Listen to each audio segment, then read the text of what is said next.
Welcome to the Ultimate Farm Wife podcast.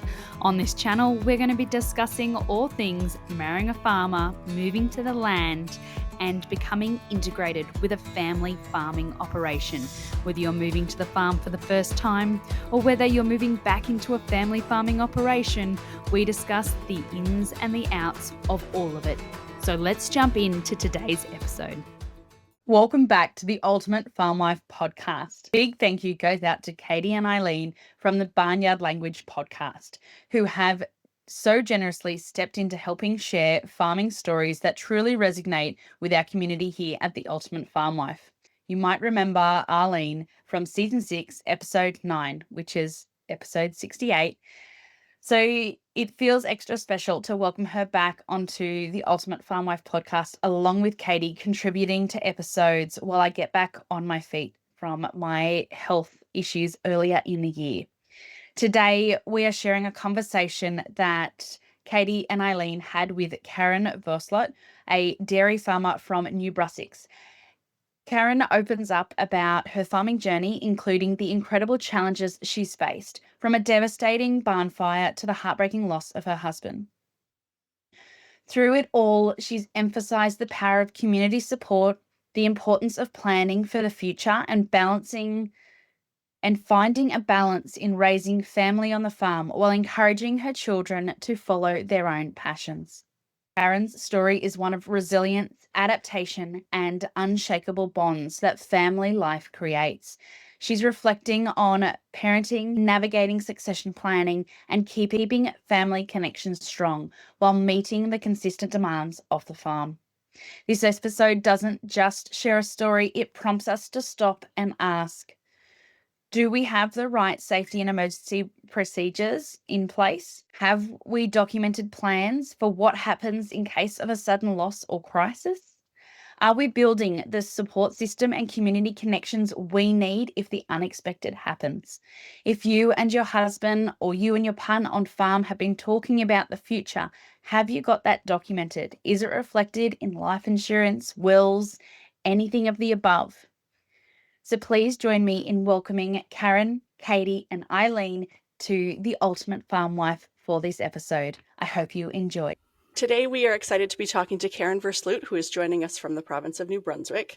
So, Karen, we start all of our interviews with this same question, and this is your intro to our listeners. So we always ask, what are you growing? So for our farmers, that's usually crops and livestock, but is also things like families and businesses and all kinds of other stuff.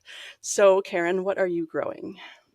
So we have a dairy farm, so I guess we're growing animals every day, and we are also growing crops so that we can feed those animals. That's right. So being that we're a farming podcast, the people always want to know what color of cows, what kinds of crops, those kinds of things. Yeah, so we are 100% purebred Holsteins. We have been for a very long time. And as far as crops, we keep it very simple. We're mostly just growing grass, and then we buy a complete feed from our local feed mill. And there's not that many around us anymore that are not doing corn, but we haven't jumped on that bandwagon just yet. We seem to be doing okay with just feeding the cows grass. Hey, if it works for you, why mess with it, right? Karen is a non-Canadian, non-geography major, Arlene. What is the terrain like where you are? I would say that New Brunswick is kind of unique, and actually probably all of Atlantic. You know, we have lots of hills and dips and valleys and rivers and streams and lakes. I was recently in Alberta, and where we were driving, like, I'm just drooling over these big, huge fields. You know, they're all in one place. I'm so jealous of that. You see that so much out in the prairies, that people, all their land is right there by their farm. Some of them don't even have to go on the road. That's unheard of where we are, especially where our specific farm is. There's a few dairy farms, but there's also some grain farms, and everyone is trying to get every little piece of land they can get. So I don't have a lot of big fields. I take what I can get, I just have little pieces here and there, and none of them are square, not one. They're all different, misshaped, and you know, when you have a farm, you just kind of make do with with what you have, right? Yeah, that's right. And when you're talking about grass, are you talking about pasturing animals as well, or just grass in terms of hay and like a grass silage?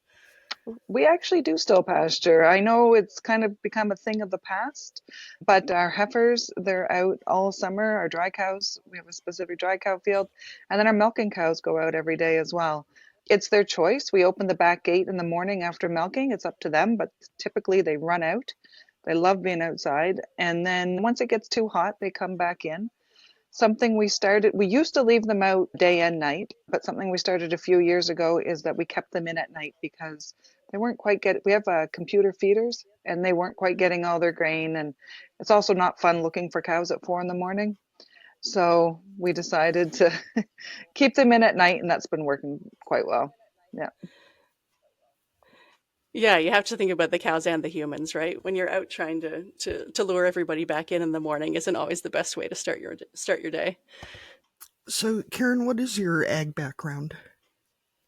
So I don't really have much of an ag background. This won't take long to get through. I grew up in the city and, in a subdivision with my parents and my siblings. And I guess my early on exposure to agriculture was I had a friend and our moms were friends. We went to the same church, and and this friend of mine, she had a dairy farm, and it was probably a 45-minute drive from the city to get to this farm. And I would go there and hang out with her, and I thought she had just the best life because she was in the country on a dairy farm. And she thought I had the best life because she would come to my place and she thought, oh, there's so much to do here. You're in town and you can just go wherever you want to go. But I don't know. I never saw it that way. Like you grow up in a subdivision, there's people all around, but you don't necessarily know them. And then you go into the country and there's not as many people, but everybody knows everybody. And so to me, it felt like always a bigger sense of community. That makes a lot of sense. So are you like me in terms of the reason that you ended up on a dairy farm is because you accidentally fell in love with a dairy farmer? Yeah. So also at the same church, I met someone who came from a dairy farm. And basically, it's the only thing I really wanted to do. So I only, after high school, for a little while, and then we got married, and then I've just been on the farm ever since. And that was in 1994, so that's 30 years ago. But my husband's family came over from Holland in the 50s. His parents came here, and they were basically the couple that came with $50 in their pocket, but they had a dream and they worked hard and they started in Ontario, couldn't find anything there, and then they ended up buying this place here with an old barn and didn't milk very many, and then they went on to have 7 children, but there was only one that was interested in the farming. And then then we worked on the farm from 1994, and then in 2001 we took over ownership. But we got married in 94, but in 1996 we actually had a barn fire and we lost everything. We did manage to get the cows out, but we lost a dozen or so heifers and we lost all the buildings. So in 96, we had to kind of start over again and build a new barn. And that's the barn that we're in today. I think a fire is one of those things that so many people are afraid of. I remember well, I guess I was in elementary school, middle school, when we had a relatively small fire. It started in the end of our dairy barn and spread to a hay barn, but they were able to save the dairy barn and we didn't lose any cows. But still remember, being told to stay in the house and stay out of the way. But the heat of that fire and the fear of, watching, like standing in the house and looking out at the barn and wondering if it was all gonna go. Are there things about that process that I mean, I hate to say, like toxic positivity is a real thing, but are there parts of that actually kind of set you up for the future? Yeah. So at that point, my father-in-law would have been in his 60s. You know, most people I know would have said, I'm done. I'm walking away. But we had to have some really serious conversations of how the future was going to go because he needed to have a commitment from us, and we for sure said we were all in. We wanted this to happen. We wanted to go ahead. And I think that his siblings wanted the same thing too. None of them were interested in the farm, but I think that they wanted to see it keep going. So that was the end of March that the fire happened. So we had to, in a short amount of time, decide, okay, this is our opportunity. Our old barn, when it was built, was probably considered to be pretty state of the art, but that was in the 70s. So they milked 4 cows at a time. And there were things about it that we didn't love. There's things we liked, things we didn't like about the old barn. And yeah, now this was our chance. What are we going to build? With not a lot of time to think about it. So Yeah, that's right. You weren't spending years researching other barns or all those things. So we got really busy. We went and we toured around and we took kind of pieces of, okay, we like this, we don't like this, whatever. And the barn we ended up building, we had never seen any like it. We sort of were hoping that some of these things would work. And in the end, they did. So we ended up building it's actually a single 12 parallel parlor. I know a lot of people have a parlor and the cows are on both sides. But my father-in-law was very adamant that he didn't want a specific holding area for the cows because he said, before you start milking, you put them in this holding area and they're just standing there. They're not eating, they're not laying down, they're not doing anything. They're just standing there. So the way we have ours set up is before milking, we move them all over to one side. They can lay down, they can stand up, they can eat, they can drink, they can do whatever they want. And then after they get milked, they go on the side that the cows haven't been milked on. And it works quite well. We also decided for our manure, because we are on a hill, that we would have, because we used to clean the barn out with a tractor. Now we have alley scrapers. So the alley scrapers went to the end and in a pit, and we were hoping the gravity flow would work, and it did. We don't have any kind of pump or anything like that. It just flows down into the pit. So there's a few things that we're like, we hope this works, and it did. So we're really happy with it. Where heritage and legacy intersects with the fashion world. Homestead Road is founded by 5th generation wool producer Bridget Brooks, built on the values of versatility, quality, durability, and sustainability. Homestead Road's mission is to educate, connect, and celebrate rural women by creating timeless, modern, and effortless wool pieces that speak to the sensibility and sophistication of women on the land. After having her 4 children, Bridget learnt how important clothing and fashion can make you feel after your body and identity changes. Bridget found a gap in the merino activewear market, as many of the other pieces already on the market were either very technical or pretty plain, which is not what her pieces are about. They are effortless and modern athleisure pieces that can be taken from day to night, task to task, as is the busy life of multitasker rural women. Bridget has given the Absolutely Fabulous listeners and the Ultimate Farm Wife listeners a 40% discount code. Thank you so much, Bridget.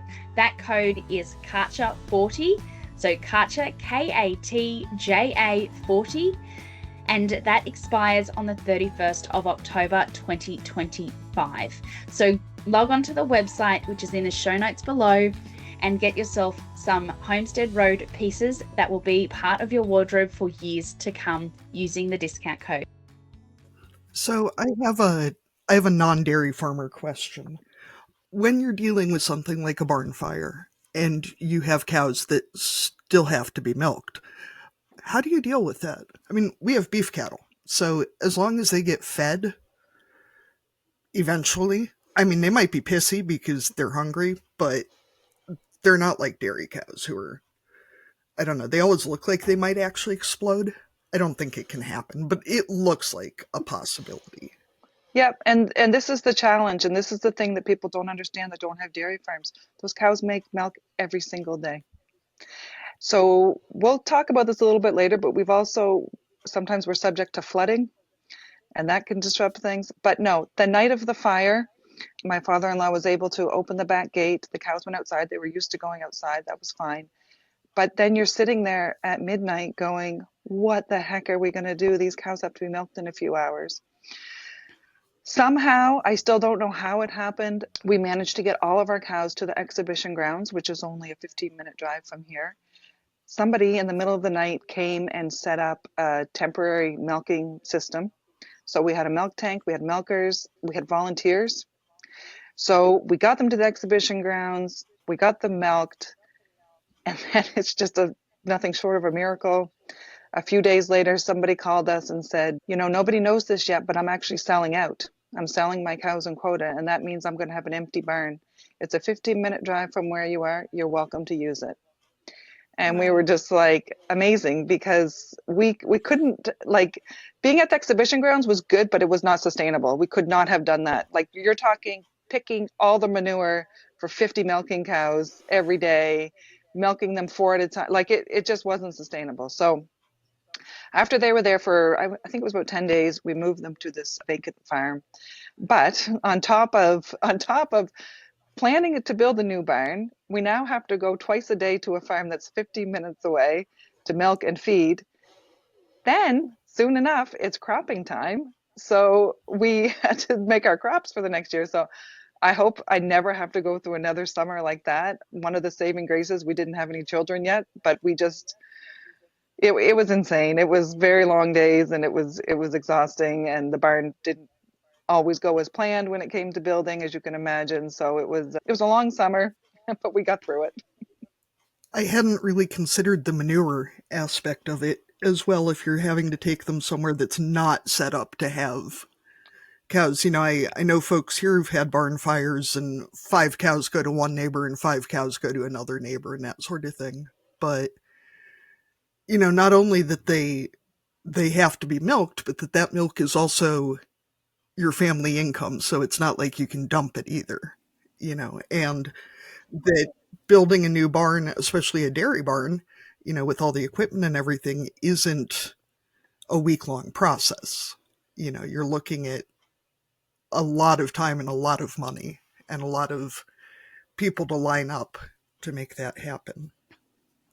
The one thing that is possible here too, Katie, is that you can, in that type of situation, if you were sending your cows to other places, you can also rent out your quota. And so in an emergency type situation, so you still get some of that income and other people can use your quota while you're not, especially in a case where maybe someone has lost animals and or decides to kind of start over once they rebuild. That is an option that's out there for within our system. Yeah, I guess here you just hope you can figure out what chunk of the milk check is yours and then figure out what you owe them for the extra work and then hope for the best. And I don't know if we could have done that. I guess this barn came available to us, so we never even considered any other options of asking anyone if they wanted to take Sure, some yeah. extra cows. And we just said, okay, let's just do this. We don't have to bother anyone. We can do it ourselves.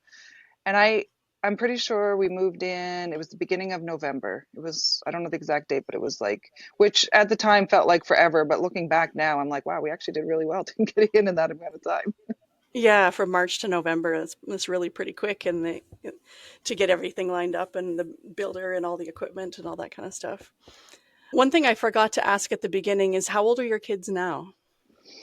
So my youngest is 19, and then my next one is 21, and then Austin is 24, but he's going to be 25 really soon. Josie's 26, but she'll be 27 this summer. Okay. So one of the reasons that I had you on the podcast was to talk about what happened a few years later. And this is kind of a hard question to ask in a delicate way. So I will just ask you if you want to just continue to tell us the story of your family and your farm and what happened in the years between then and now, which is, a few years, like you said. But yeah, you tell it in the way that you feel is right, and we'll jump in with questions every now and then. Yeah, so then yeah, we got through the fire, we were in the barn. Our first one was born in 98, then we had one in 2000. Then we moved on to the farm because we lived off farm at first. And then we moved into the farmhouse. My in-laws built a house. They built a house across the road.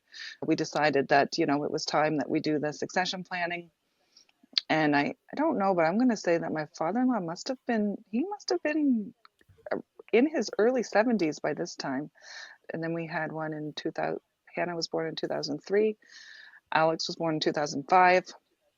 And then in 2010, so yeah, my husband and I were the sole owners of the farm at this point. My in-laws moved off, but my father-in-law was still coming every day to check up on us.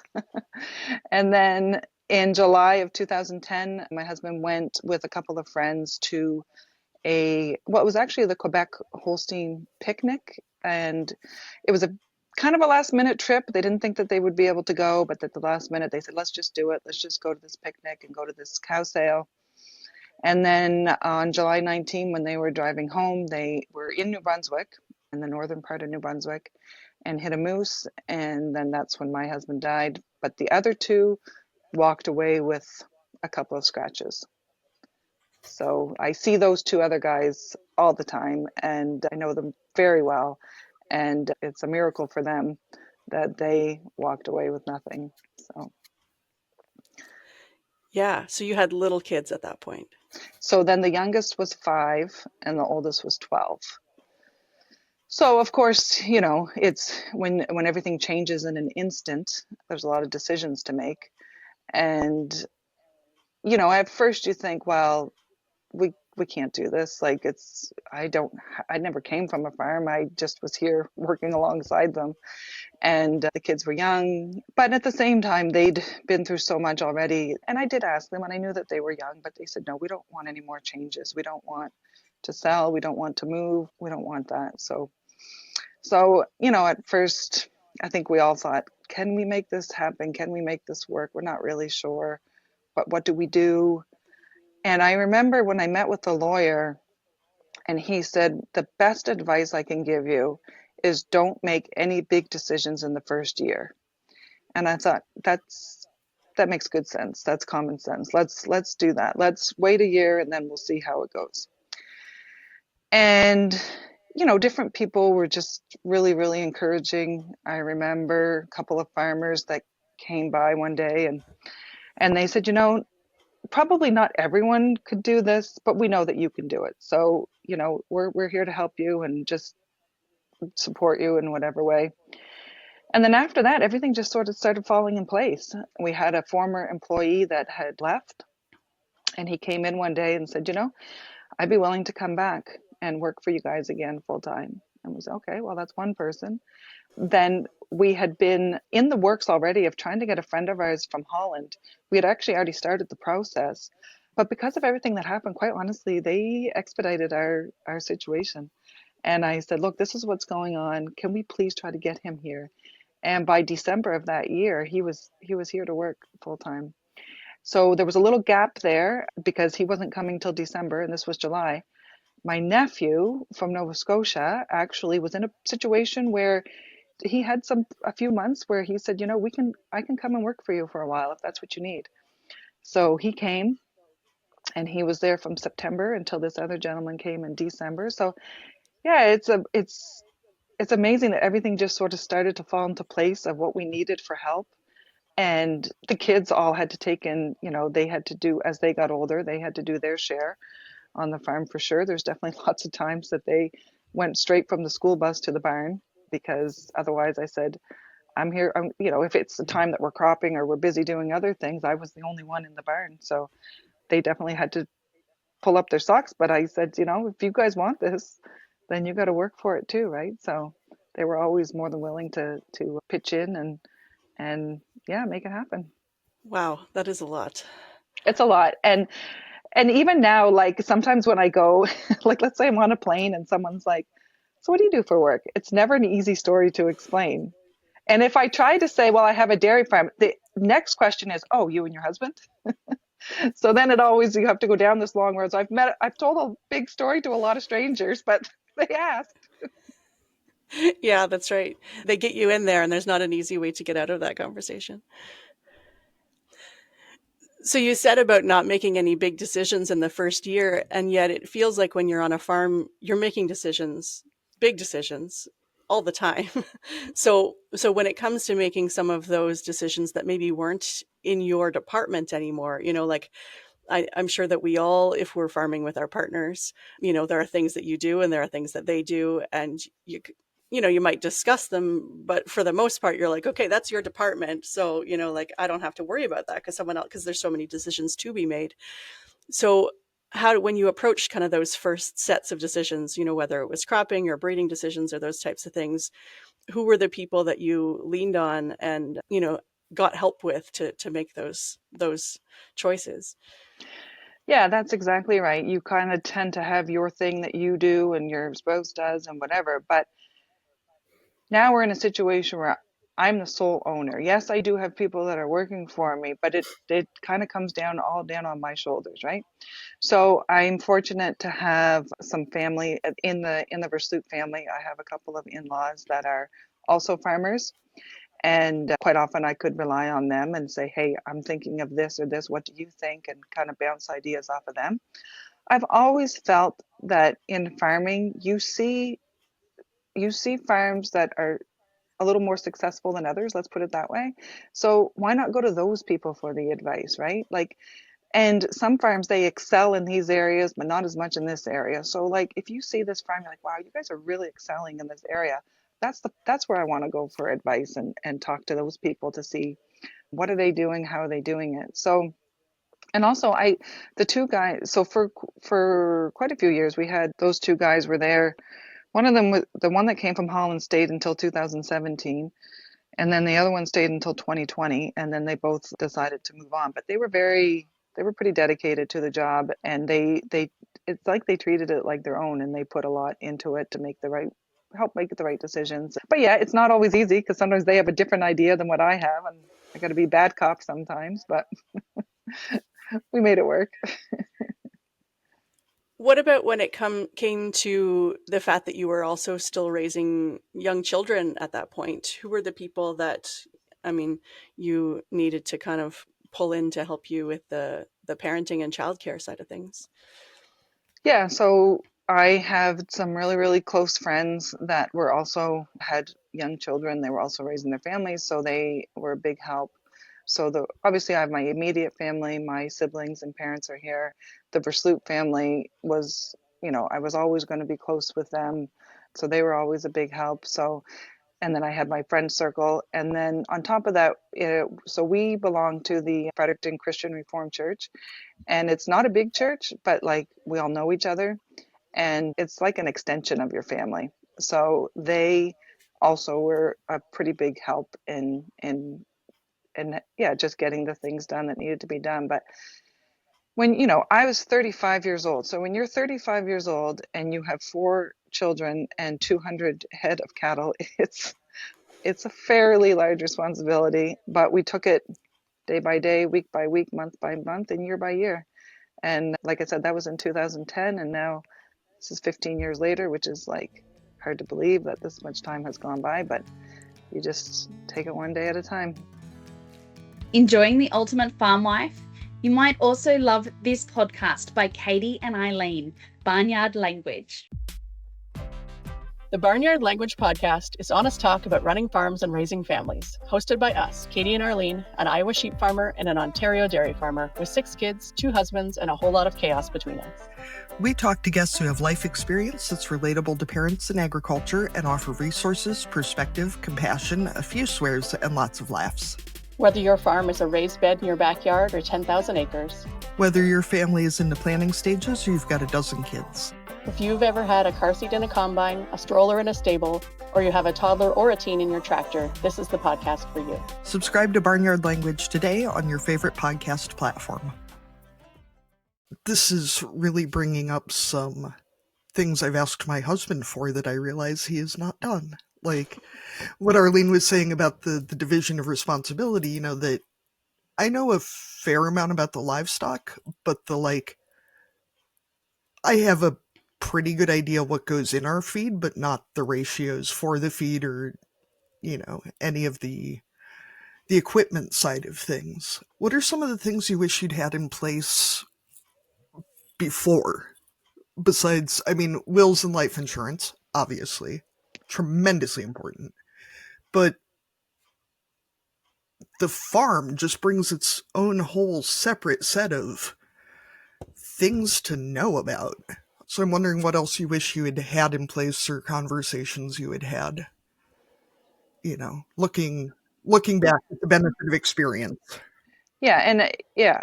So for anyone that's listening, a will, just have it because it's just going to make your life so much easier.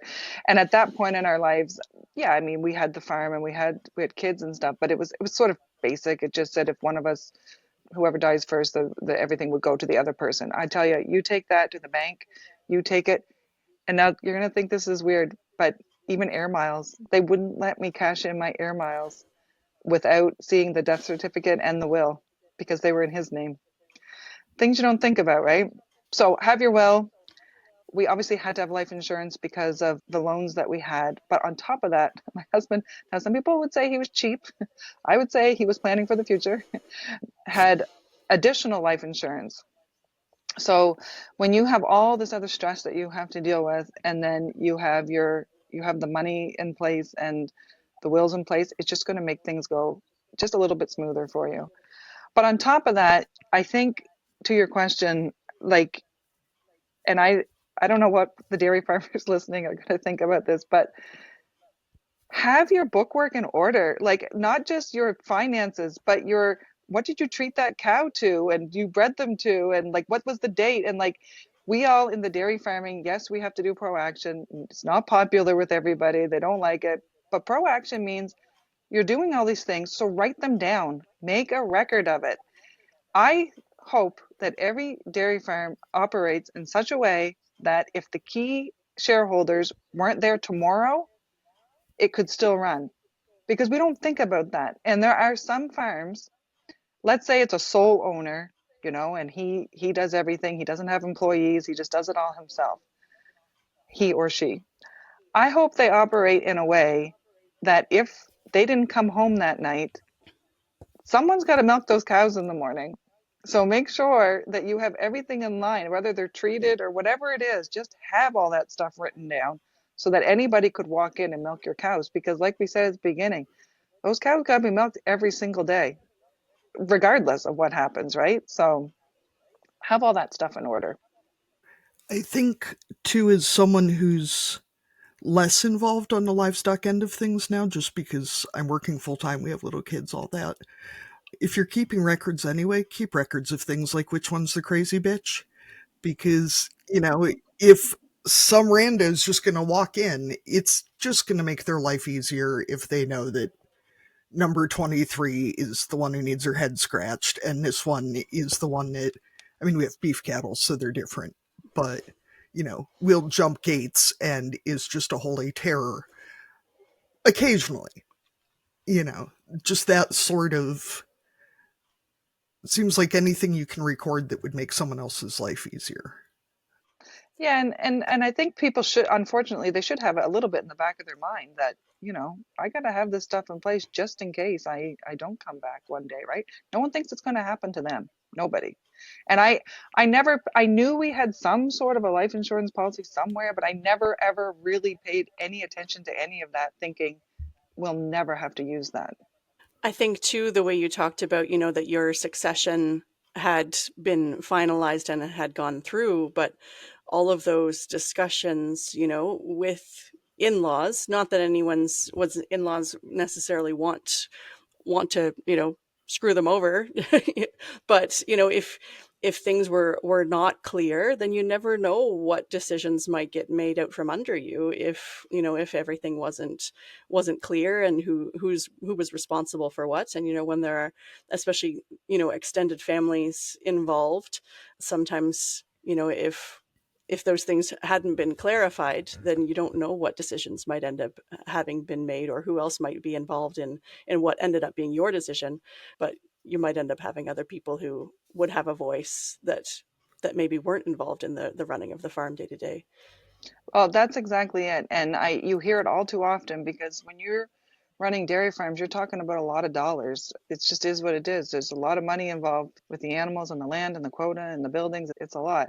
So in the Versloot family, there's 7 children and there were 4 boys. So three of the boys are engineers. And ironically, 2 of the daughters married dairy farmers and have absolutely no interest in dairy farming. But I will say that through all of that, I never ever felt any of my in-laws thinking, oh, we need to have a piece of that pie. You know what I mean? Like they knew from day one that it wasn't what they wanted to do. We purchased the farm from my father-in-law and I never ever felt that they were like, hey, this isn't fair. Why are you, getting this? Where's my piece? They were always very supportive of me and the farm and very much like you do you. Like, if you want to keep it, keep it. And if you don't, you don't. It's 100% your decision. And we did have, my husband and I did have that conversation, because it's a little terrifying, right? When you think, well, what if? Well, what if you don't come home one day? What if? What if? And I always asked him, what do you want me to do? And he said, I'm not going to be here. So you're going to have to make your decision. If you want to keep the farm going, that's up to you. I can't tell you what to do. You talked about it a little bit already, but over the years, how did you integrate your kids into farm life, but also make sure that they were able to pursue what they were interested in? Because we know that, chances are not all of our kids are going to want to come home to farm. Maybe none of them will. But how did you kind of foster that in them? And where are they now in terms of, do you have any farmers in the crowd, or does the farm go to someone else? So I guess I early on thought, okay, I want this to be an option for them if they do want to farm. Because if I sell the farm, it's not going to be an option for them anymore. It's getting almost impossible to start your own farm. So even though I wanted to be an option for them, I didn't want them to feel pressure that they had to take it over. So as they were younger, I always thought, okay, I really feel as a parent, you want to watch your kids figure out where their passions are, right? Help them in those areas so they can find out what they're passionate about and help them pursue it. So when they were younger, they were in 4-H forever. All of them were always in 4-H. They were involved in different programs at our church. They were in different, like, piano, drum lessons, that sort of thing. And then for both of my boys, when they got to middle school, they started playing football, and they absolutely loved football. When I was growing up, our family wasn't a hockey family, so I never went down that road of hockey with my kids, but they loved football. They played soccer. Like, I don't know, I just always tried whatever they were showing interest in. My daughter for a while was into, like, showing chickens, because she was in poultry and 4-H. So we had these fancy little chickens, and whatever it was that it seemed like they were doing, each of them were in probably 2 or 3 activities all the time. So it was a lot of driving. And then because we don't like to have robots or anything, we're also tied down to what time we have to do our chores. So it was a juggling act for many, many years between school and chores and just driving them to where they need to be. But we managed to make it work. So then my oldest daughter, she very, very smart, and she always has been from day one. And she's actually a mechanical engineer now. And she went to UMB, and she was able to be on full scholarships because she applied for a lot and got a lot. She works for a company called Makers Making Change. And what they do is it's a lot of adaptive gaming. So if someone has a disability, they say, look, I want to be able to play these video games, but I can't. She'll figure out a way to make it work so that they can play those video games. Austin is home on the farm full time now. He went to the agricultural college, and then he worked on a dairy farm for a year and a half, and then he went back to school to take a farm equipment mechanic course. Austin got married in November, not this past year, but the year before. So his wife, they actually live in my in-laws' house, which is across the road, and his wife works for the Soil and Crop Association, but she comes from a dairy farm in Ontario. And so she's used to the dairy farm life, right? And she's very supportive of that. And when it's Austin's weekend to work, she's quite often there helping him. And then Hannah is a nursing student. She actually just got done her last rotation. She's going to graduate here in a few weeks. So she still lives at home, and yeah, she really enjoys the nursing. So that's good. We need nurses. And Alex, the youngest, always since middle school said he was going to go into computer science. That was always the plan. He, whether it was going to be software engineering or cybersecurity, but something with computers. One day in grade 12, we were waiting for the bus in the morning, and he said, well, I'm going to go to the agricultural college next year. I said, why would you do that? And he said, because I'm going to come back home to the farm. And again, why would you do that?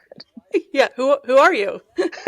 So then I was sort of trying to talk him out of it. I'm like, but you can have a good job as computer science, and you can have every weekend off, and you can make good money. And he goes, no, I decided I don't want to be stuck in an office for the rest of my life, and I want to be on the farm. So I said, okay. So he's there now at the agricultural college, and he's actually also going to graduate here in a few weeks. And then he wants to, and I want him to go work away for a while. This is at the prime time of his life to go experience things. So he doesn't have that part figured out yet where, but usually you can find a farm to work on. And then eventually, I guess the plan is that him and Austin will at some point take over the farm. Karen, I have to put in a good word that there are plenty of farmers who work remotely during the day or during whatever other hours, and we're seeing more and more farm technology and farm apps and all sorts of things coming online. So, as someone who works in the tech field while farming, can highly recommend. Pays a lot better than farming, tends to be flexible, and my coworkers seem to really like it when I bring lambs to Zoom meetings. So, you know, it's been incredible with the rise of remote work to see how many folks are being able to do two things. I mean, not necessarily being able to dairy at the same scale, but getting the reliability of an off-farm job without having to actually leave the farm has been really nice. So you've got one at home. What is it like? I mean, I'm at the stage where I've got teenagers and a university student who come home in the summertime, but what is it like working day to day with one of your kids? Do you still feel like a mom when you're in the barn? Well, I mean, that's always going to be there, right? And that's why I really encourage Austin to work away from home. I thought you can't just always work for your mom because she's sometimes a little too soft. And that was a good experience. He found a great farm to work on. They treated him like family, and it was a really good experience for him to go away for a year and a half and work there. But I mean, having him here day to day is great. It's kind of the ultimate dream that your kids will come back. I didn't, not that I ever wanted them to feel that they had to, but at the same time, it is nice to see that and to keep our farm running. And yeah, it's good. It's good. Yeah. I was wondering if you have any thoughts on the kind of this, I hate to say it this way, but like the soft side of succession planning, because so much of the resources out there is about, like avoiding taxes or like the law side of things, business practices, all that kind of stuff. But what I'm wondering about is kind of like the relationship side of succession planning and making sure that that works so that the other stuff can work. Do you know what I mean? And that's what nobody talks about, I find. But from what I've seen, and I've seen some successions that have been really successful and some that haven't. And what I've seen in some successful ones is it's not probably easy sometimes for the parents to let go, but you have to. And what I've seen that has been really successful is when a parent says, okay, we're going to do this succession planning, and now I'm not going to be involved in the decisions anymore. That's on you. They can be there for some guidance, but in some situations, it's almost impossible for certain parents to let go. And I've seen that not work out very well because the parents were just wanted to have their thumb on everything, right? But in some situations, when the parents were like, you know what, no, I'm done. I'm walking away. These decisions are yours now. I've seen some where the kid has just thrived because now they were able to do it the way they wanted to and make their own decisions. So you gotta, at one point just and we're not there yet, and I don't know how I'm gonna react when we get there. And I do have to at some point include that I did get remarried in 2020. So I going to a lot of the different meetings and whatnot. The chairman at that time, I didn't know him very well, but I always saw him at the meetings. His wife had passed away in January of 2011. So really, we're like 6 months apart of losing our spouses, but we never knew this because his farm was like an hour and a half away from my farm. And his kids were, they were like, one was still in university, but one was like graduated when his wife passed away. Anyway, we started dating in 2017 and then we got married in 2020. So now he's here with me working on our farm. So from the day to day, it's me and my husband and my son Austin. And then the other kids, like when Alex is home, he helps out, and when Hannah's around, she helps out.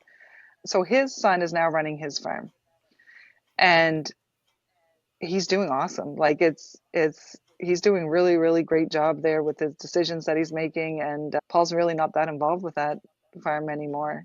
And I think what made that successful was Paul being able to say, okay, Paul started that farm himself and built it up, and being able to just say, you know what, this is yours now. You run it.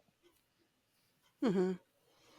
And I think there's probably steps along the way too, right? Where you could be like, okay, like this season, like you start taking over the cropping side of things and, like those decisions are yours and let me know if you need help. And it doesn't have to be like a one day where you just, you step out and they step in. I'm sure there's elements of where you can make that transition, in terms of where their interests are, where your interests are, and start to give up some of those decisions, in a more gradual way, if that works for you as a family too. Oh, for sure. Like it would have to be gradual, and it is nice. George stuck around for a long time, so and he had a lot of my father-in-law. He had a lot of experience, so he would, yeah, and he just sort of gradually started to slow down. He actually was driving tractor until he was 85 years old, and then finally one day he knew he just couldn't do it anymore, and he lived to be 90. Yeah, farmers don't really like to retire. No. So do you have any, well, I think we've kind of already talked about some of it, but any other parenting advice that you would want to share with another farm parent that you've kind of learned along the way, or that someone shared with you at some point that stuck with you? I just really think that you have to have a relationship with your children.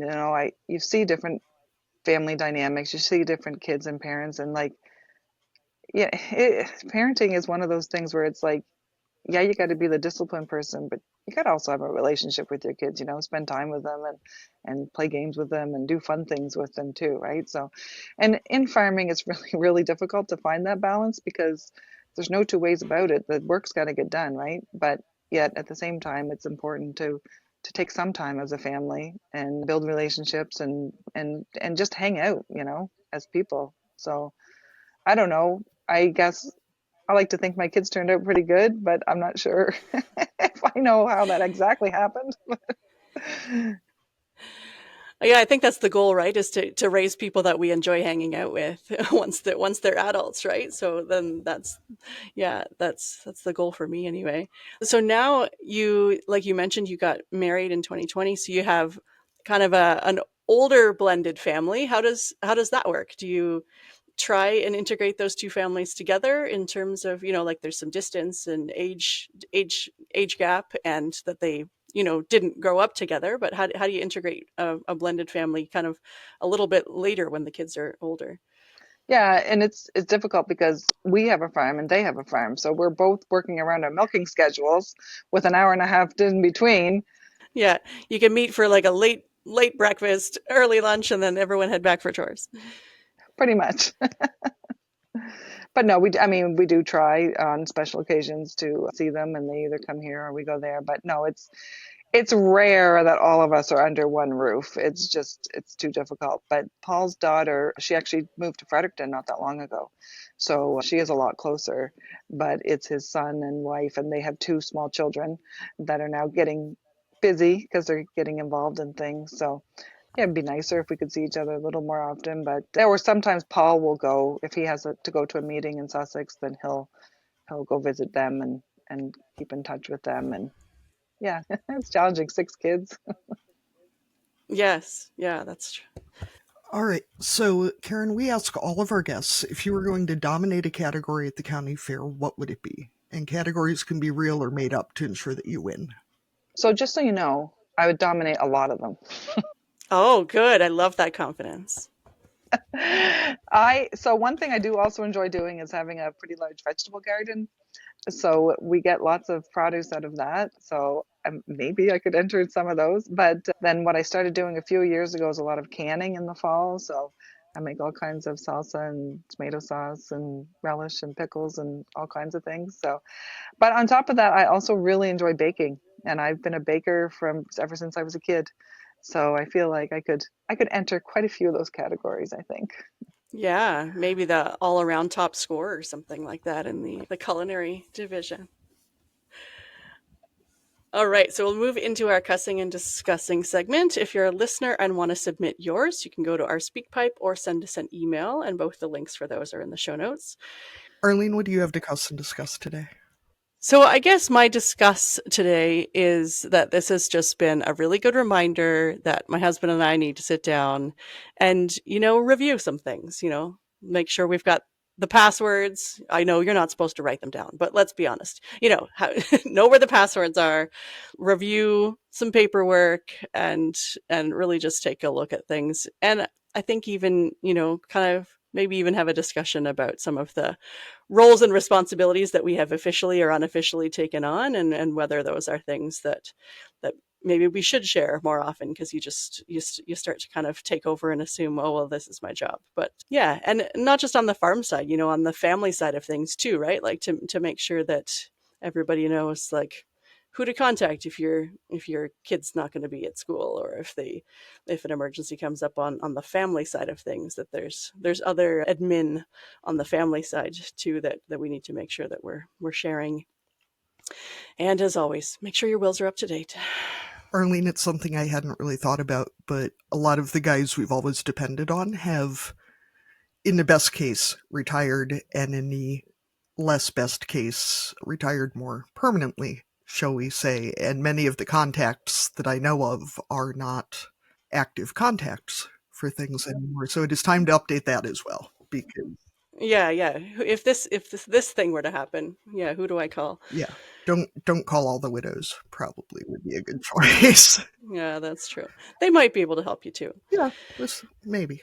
So thank you so much, Karen, for joining us today and for sharing your story. If people wanted to reach out and get in touch with you, are you active online, or what would you suggest? I'm on Facebook. If people want to reach out to Karen Versloot on there, that's more than welcome to do that. I guess, yeah, there's so many things that you think, oh, that'll never happen to me. So our barn fire, your spouse passing away. Like I was saying earlier, we're in a flood zone. So sometimes our barn is always okay. We're up on a hill, but it's access to the barn. So in 2018 and 19 were really bad flood years, and we had 10 days in 2018 that you couldn't access the farm, and 7 days in 2019. So all those things, dairy farming can be challenging enough, but when you get these curveballs thrown at you, it can make it even more challenging. But like I said, if you just do it. You just do what you need to do, and you just get through it. Yeah. Thank you so much. It was really good to have this conversation. You are very welcome. Yeah, thank you, Karen. Thanks for listening to another episode of The Ultimate Farm Wife. If today's chat has made you smile, nod, or feel a little bit more seen in this wild rural life of ours, share it with a mate, hit the follow button, and leave a 5-star review where you watch or listen to this podcast. It's the best way to keep growing this community and showing your support for the Ultimate Farm Wife podcast. A big thank you to the crew behind the scenes who are helping keep this show on the rails. To our show editor, Krista DePathra at the Rural Podcasting Network, and Lou and her team at the Administration Agency, and of course to yourselves who tune in every week. Until next time, keep your hearts full, your boots dusty, and your sense of humour close. Before you go, if you've been loving these farm life chats, I'd love for you to join me over on my other podcast too. It's called Absolutely Fabulous, where we dive into agriculture beyond the headlines and bridging the urban-rural divide. We'll deep dive into big conversations in ag, from the challenges to the highlights and what's shaping our future. It's a space where honest stories, laughter, and a good dose of farm life real talk goes on. So make sure to head to the link in the show notes, subscribe to the Absolutely Fabulous, and I'll play the intro for you now. Hi, welcome to Absolutely Fabulous. My name is Gillian Fennell, also known as Station Mum 101. I love everything about agriculture, especially the people, and especially communicating about what makes Australian ag so special. And I'm Katja Williams, a beef, cattle and cropping farmer, and I love all things ag, and I'm also known as the Ultimate Farm Wife. Together, we are Absolutely Fabulous, and we are talking all things agriculture beyond the headlines. And we can't wait to give our opinion to you, and we hope you enjoy it.